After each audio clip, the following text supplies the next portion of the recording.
Hi, and welcome to today's Daily Chronicle. Today is Wednesday, September 3rd, 2025. In a major antitrust ruling, a judge lets Google keep Chrome, but levies other penalties. A man walked past a Google logo at the Google campus in Warsaw on February 13th, 2025.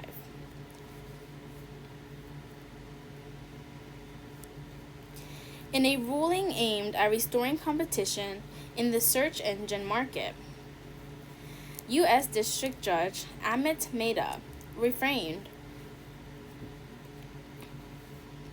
from ordering Google to sell off Chrome, the world's most popular browser, but ordered the tech company to end exclusive deals that make it the default search engine on phones and other devices. The company will not, however, be barred from paying device makers to preload its products, including Google Search and generative AI products. Meta called on the $2 trillion company to share some of its search data, specifically certain search index and user interaction data, though not advertising data, with third parties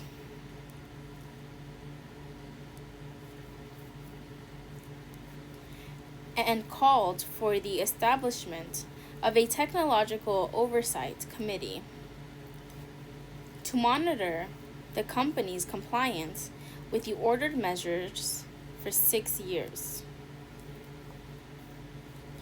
The Department of Justice filed an antitrust suit against Google in 2020, arguing that it had used exclusive agreements with device makers like Apple and Samsung to unfairly box out its competitors.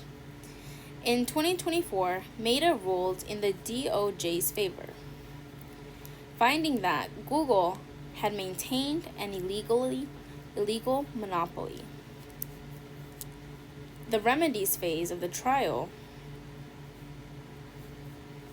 began this April, with both sides facing off the E. Barrett Pretty Man federal courthouse in Washington, D.C. over what price Google should pay for its monopoly. The DOJ urged the spin-off of Chrome and the sharing of search data, saying in court documents that these remedies would limit Google's ability to monopolize the search market and prevent it from gaining an unfair advantage in other markets, notably artificial intelligence. Google agreed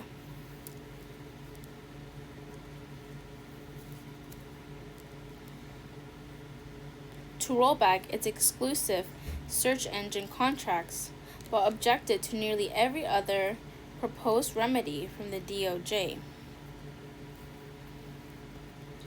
especially the sale of the Chrome and its open source of Chromium project and the prospect of sharing its search data. The company maintained that it shouldn't have to divest part of its business to improve competition. On the contrary, Google's lawyers say this would hurt the market, dampen innovation, and give the company's competitors an unfair handout.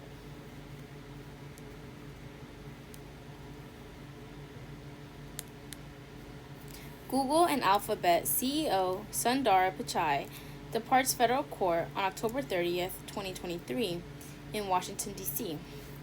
Pichai testified to defend his company in the largest antitrust case since the 1990s. Google CEO Sundar Pichai testified, saying the DOJ's proposals were so far-reaching, so extraordinary, that it was akin to the government asking for a sell-off of the company's core intellectual property. Meta's orders fall far short of the U.S. Justice Department's most aggressive proposals, including the spin-off of Chrome. It's a key search access point for Google, with nearly 40% of Google's search volume in the U.S. generated through Chrome, according to Knight Georgetown Institute. It's also a major part of the company's advertising business, as Chrome provides important user data that lets Google help target ads more effectively. Explaining why he declined to order the sell-off of Chrome, Meta wrote, "The court's task is to discern between conduct that maintains a monopoly through anti-competitive act as distinct from growth or development as a consequence of a superior product."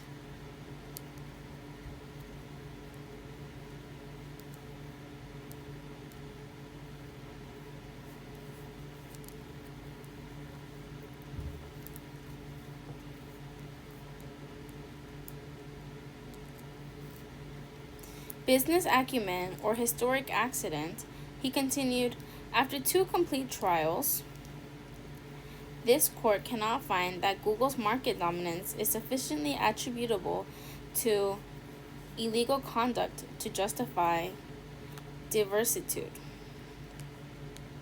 He also said such as diversiture would be incredibly messy and highly risky. His decision marks the most consequential antitrust ruling in a case against a tech company in more than 25 years. It's likely a huge disappointment for Google's competitors who have been itching for a chance to buy Chrome. Weeks before Meta issued his decision, one of Chrome's AI competitors, Perplexity, announced it was interested in buying Chrome for $34.5 billion. Christian Kroll, the founder and CEO of Berlin Ecosia, a company that produces renewable energy to power search, wrote in Fortune that Chrome shouldn't go to the highest bidder, but rather into stewardship, with its profits to be used for climate action. But this case is far from over. Google has long maintained it would file an appeal for both the remedies and Meta's previous findings that the tech company violated federal antitrust laws with its search engine dominance. The biggest antitrust case in decades. Today's antitrust ruling is the biggest since the U.S. versus Microsoft, filed in 1998. The federal government accused the company for monopolistic practices, for forcing PC manufacturers to license Microsoft operating systems and Windows together, pushing out other companies. Ultimately, U.S. District Judge Thomas Penfield Jackson ordered Microsoft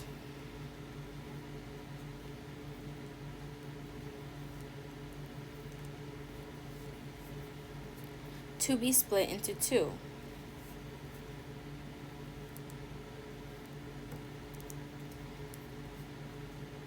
But his decision was partially overturned on appeal in 2001.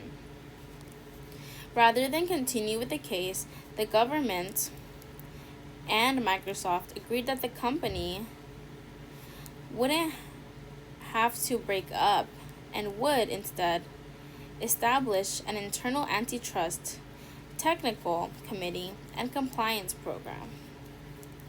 The case established precedent for how the government could pursue tech companies, including Google in this search engine case. The DOJ modeled its complaint against Google, as well as the proposed remedies.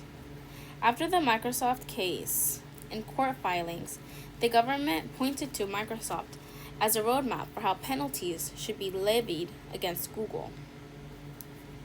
How AI fits in this case. One of the DOJ's biggest proposed changes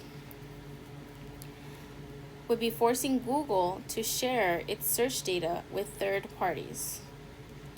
In his ruling, Meta ordered the sharing of some kind of data, but not all of it. Google's search index is basically a giant database of the pages and information of the internet. When you type query into the Google searches engine, it scans the database to return links to web pages. By forcing Google to license its valuable search tech and data, which includes things like user click data and search queries, smaller competitors could then build their own search engines to compete with Google. AI developers can use this information to help train large language models, like chatbots, so that they can generate human-like responses and engage in conversations.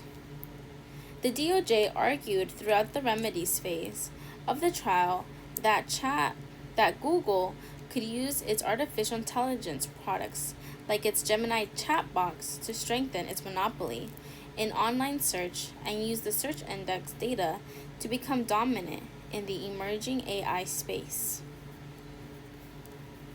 David Dahlquist, the acting deputy director of the DOJ's Antitrust Civil Litigation Division, argued for a remedy that could nip a potential Google AI monopoly in the bud, and that would address all ways users access Google search.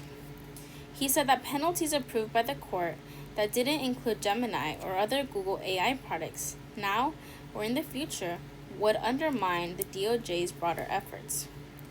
Google aggressively argued against this idea, saying competition in the AI race is healthy, featuring a host of companies like OpenAI with ChatGPT, Meta with Meta AI, and Perplexity with its Perplexity AI chat box. Trump administration blocks groups from voter registration and naturalization events. A sign is posted at voter registration booth outside a naturalization ceremony at the Los Angeles Convention Center on July 23, 2019. Non-governmental groups are now barred from registering new voters at naturalization ceremonies, the U.S. Citizenship and Immigration Service has announced. The policy, which was issued Friday, says the only state and local election officials will be permitted to offer voter registration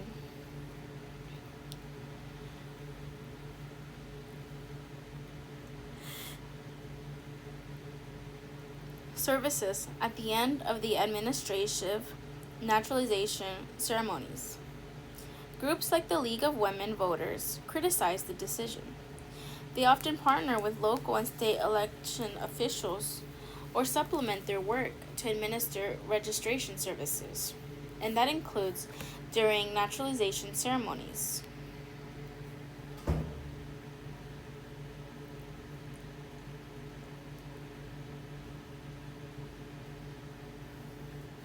Selena Stewart, CEO of the League of Women Voters, said in a statement that this new policy is an attempt to keep new citizens from accessing their full rights.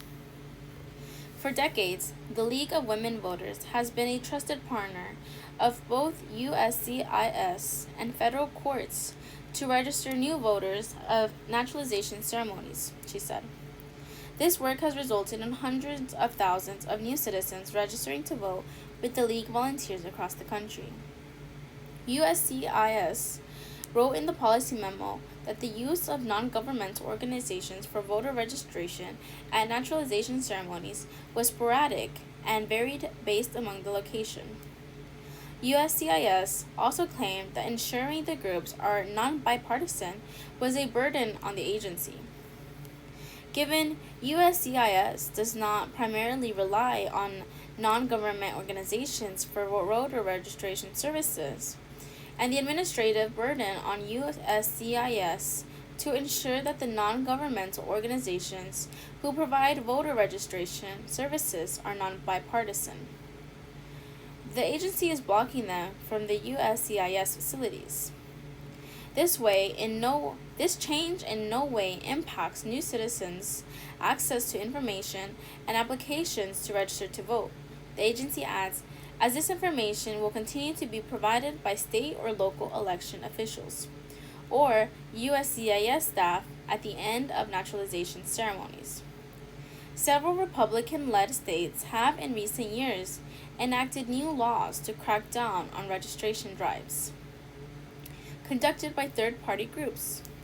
Some organizations have shut down their efforts in the face of prohibitively high financial and criminal penalties. Third-party organizations often find more success registering communities of color, particularly immigrant communities, than political parties or government officials. Stewart said that this reason exclusion is simply part of the administration's larger effort to intimidate immigrants. By shutting out the League and other civic partners, USCIS is making it harder for new citizens to register to vote, which is yet another intimidation tactic and attack on the immigration community, she said. Our democracy is stronger with voices of new citizens. TikTok. Congress has 14 legislative days to stop a government shutdown.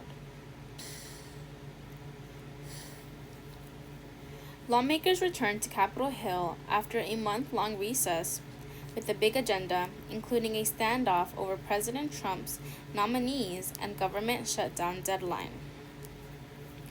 Lawmakers returned to Capitol Hill this week after an extended recess with a packed to-do list, top of which is efforts to prevent a government shutdown when funding for federal agencies expires at the end of the month.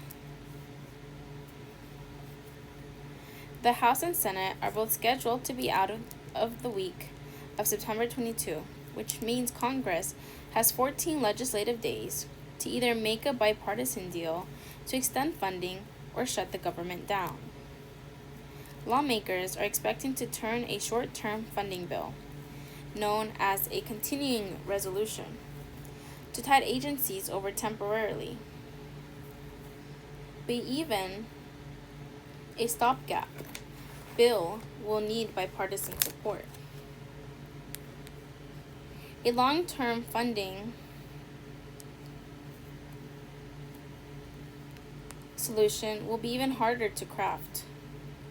A key subcommittee in the House will hold a markup Tuesday evening on the fiscal year 2026 funding proposal, published on Monday evening.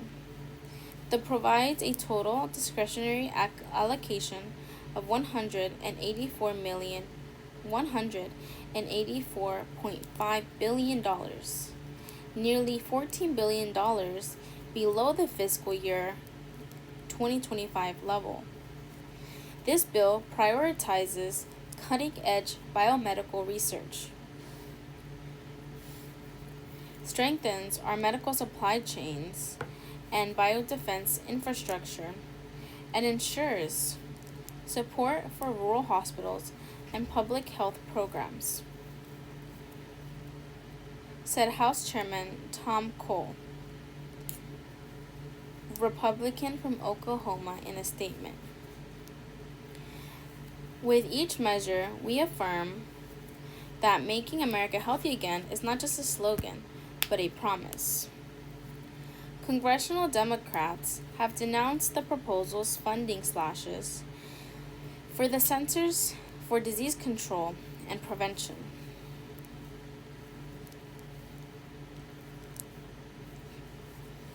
The National Institutes of Health funding for need-based financial aid for students and programs that support maternal and child health. This bill is an attack on the programs and services that Americans depend on at every stage of their life. The top Democrat on the committee, Representative Rosa DeLauro, Democrat from Connecticut, said in a statement, "The bipartisan cooperation necessary to avoid the shutdown was undermined further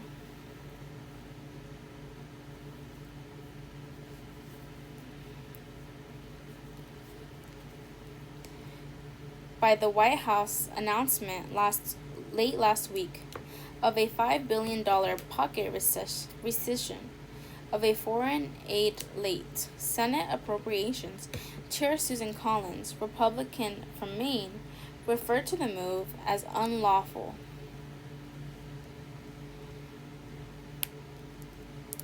And congressional Democrats say it's another example of the executive branch chipping away at the power of the legislative branch.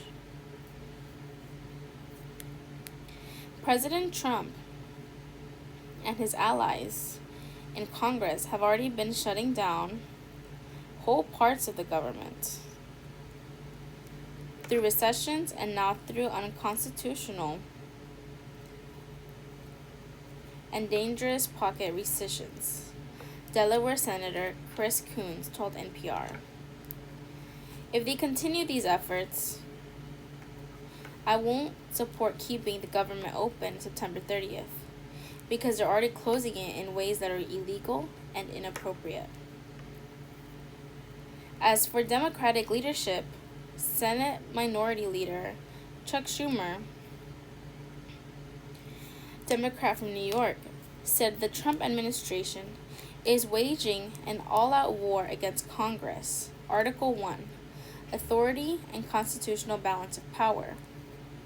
Senate Republicans must decide, stand up for the legislative branch, or enable Trump's slide toward authoritarianism, he said in a letter to his colleagues Tuesday morning. Notably, Schumer emphasized that he and House Minority Leader Hakeem Jeffries are aligned in our shared priorities. In March, House Democrats were outraged when Schumer announced his plans to provide a key Democratic vote Republicans needed to advance a spending bill.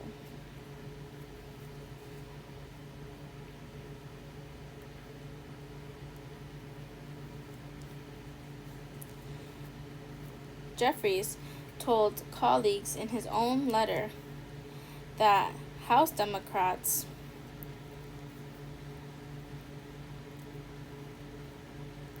have repeatedly made clear that we are prepared to pass bipartisan spending bill in advance of the deadline.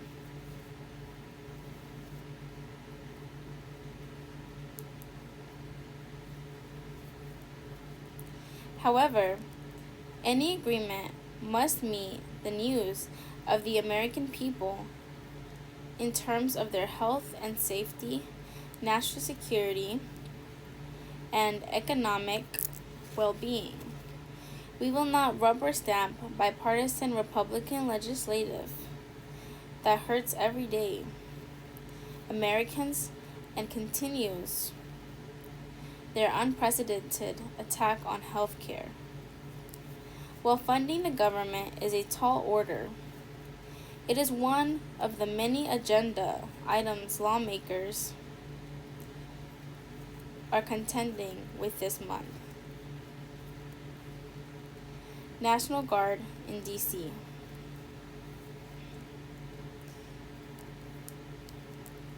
While the House Oversight Committee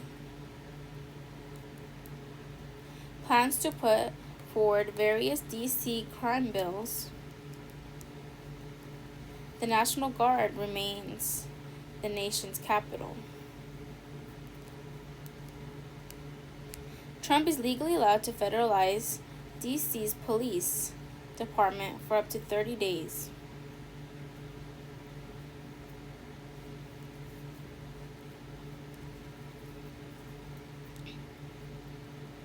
He needs congressional approval to retain control past the date, something that's likely to be a subject of debate on the Hill.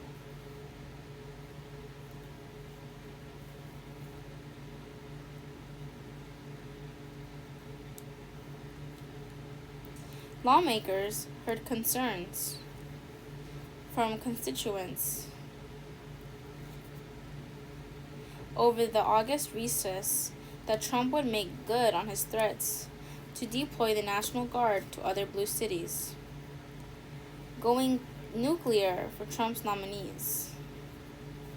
Senators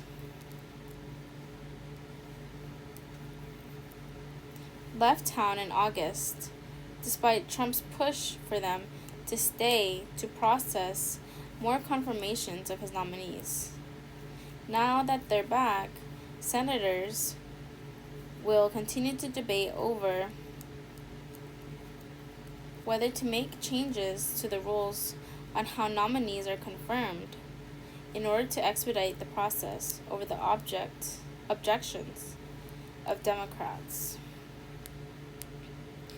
Senator Majority Whip John Barrasso, Republican from Wyoming, wrote in Wall Street Journal opinion piece that it's time to change Senate confirmation rules because of Democratic obstruction.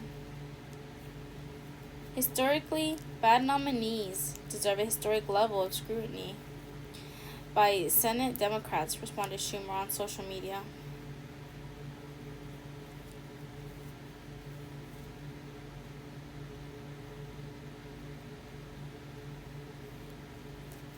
Epstein files. House Republicans jump-started their summer recess ahead of schedule back in July, when calls to release detailed federal records related to disgraced financer and convicted sex offender Jeffrey Epstein threatened to divide the party. The divisions remain a major issue as lawmakers return to Washington. Representatives Thomas Massie, Republican from Kentucky, and Ro Khanna, Democrat from California, will begin collecting signatures this week for a bill that would require the Trump administration to turn over all relevant Epstein case documents.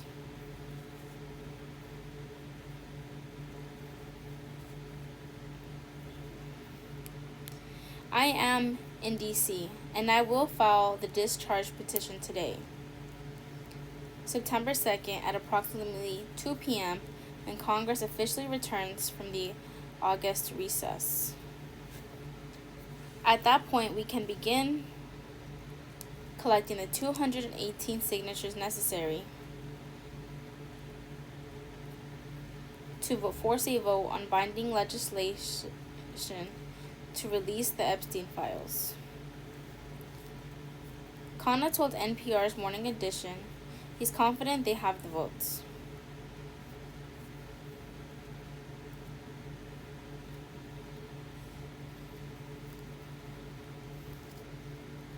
We have 12 Republicans who have co-sponsored it, and we're very confident that we will get over 6 Republicans to sign it, he said. That will force a full vote in the White House. He added, if the House passes this, it will be such a strong political pressure on the president to release the full files. Massie and Khanna will hold a press conference with survivors of Epstein's abuse on Wednesday.